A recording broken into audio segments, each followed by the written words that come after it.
લૌકિકની કોઈ પણ વસ્તુ આપણે પ્રાપ્ત કરશું, એ પ્રાપ્તિમાં ઇનિશિયલ સ્ટેજમાં જેટલો તમને આનંદ થશે, એ આનંદ લાંબા ગાળા સુધી ટકી શકતો નથી.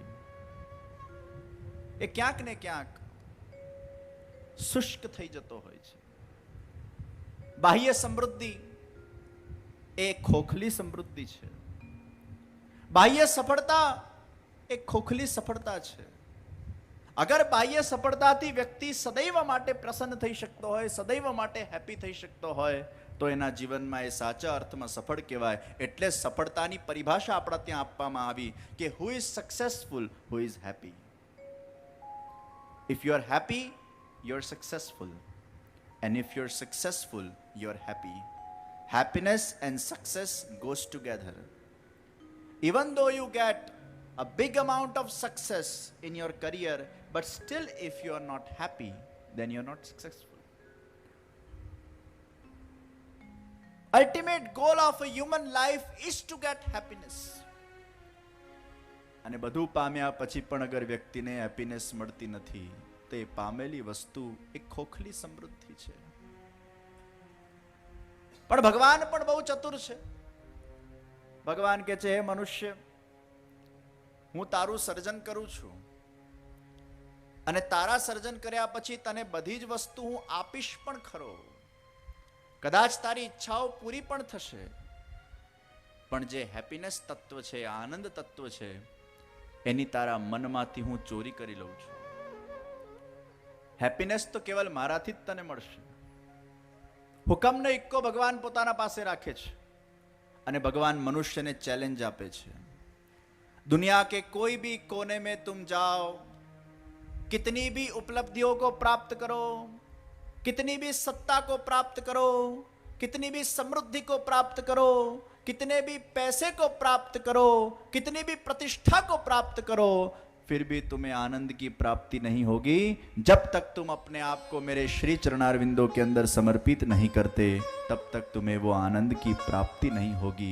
क्योंकि आनंद बाहर से नहीं मिलता, आनंद अंदर से मिलता है. आनंद शरणागति से मिलता है. आनंद अहंकार रहित कर्म से मिलता है. आनंद मुझसे मिलता है, क्योंकि मैं ही आनंद का स्वरूप हूं. भगवान ज आनंद છે.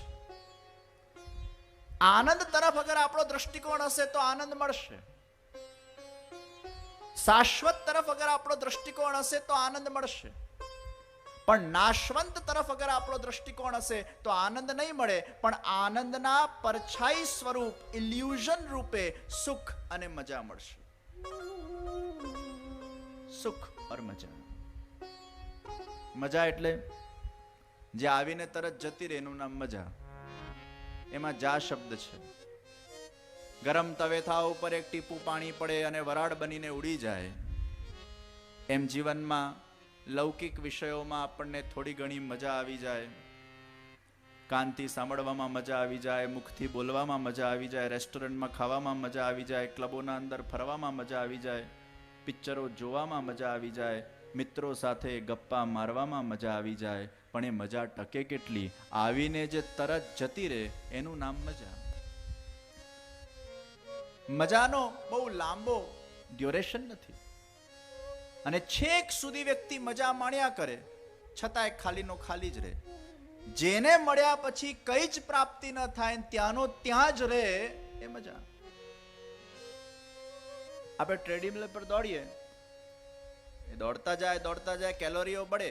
જેને વજન ઉતારવું હોય એના માટે સારી વાત છે, ફિટ રહેવું એના માટે સારી વાત છે, પણ કશે પહોંચવું હોય તો એના માટે ટ્રેડમિલ બહુ કામનું નહીં. એને લાગે હું દોડી રહ્યો છું, પણ આગળ વધતો જ નથી, ત્યાંનો ત્યાં જ રહે છે.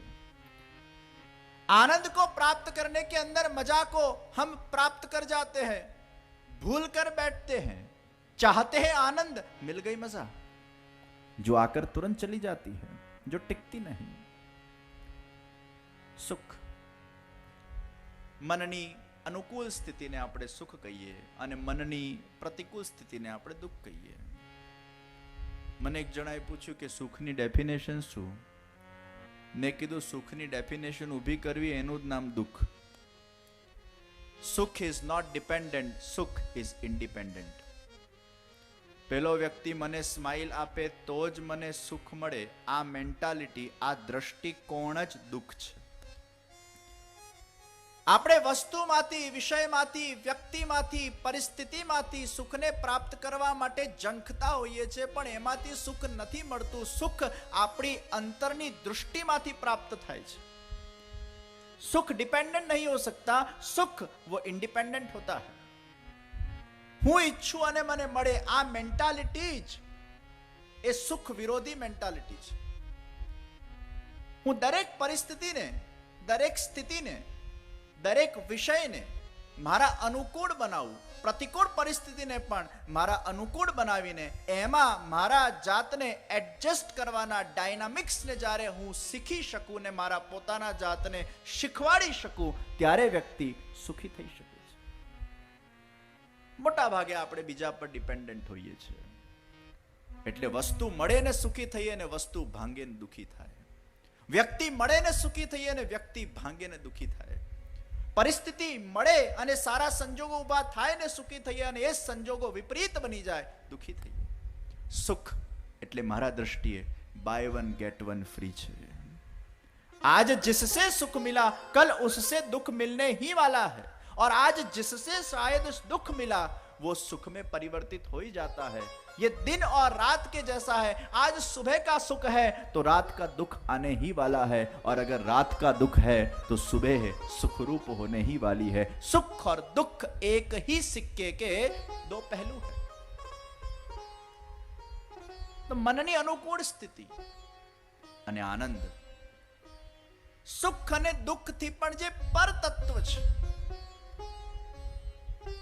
ઇન્દ્રિયોને મજા આવે, મનમાં સુખ થાય, પણ જે આત્માથી મણાય, આત્માનો વિષય એ आनंद.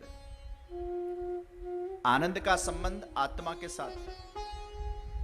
व्यक्ति का आत्मा जब जागरूक बनता है, आत्मा एनलाइटन होता है, आत्मा के अंदर जब परमात्मा के साथ का वो दिव्य संबंध का एहसास होता है, तब व्यक्ति उस परमानंद को प्राप्त कर सकता है.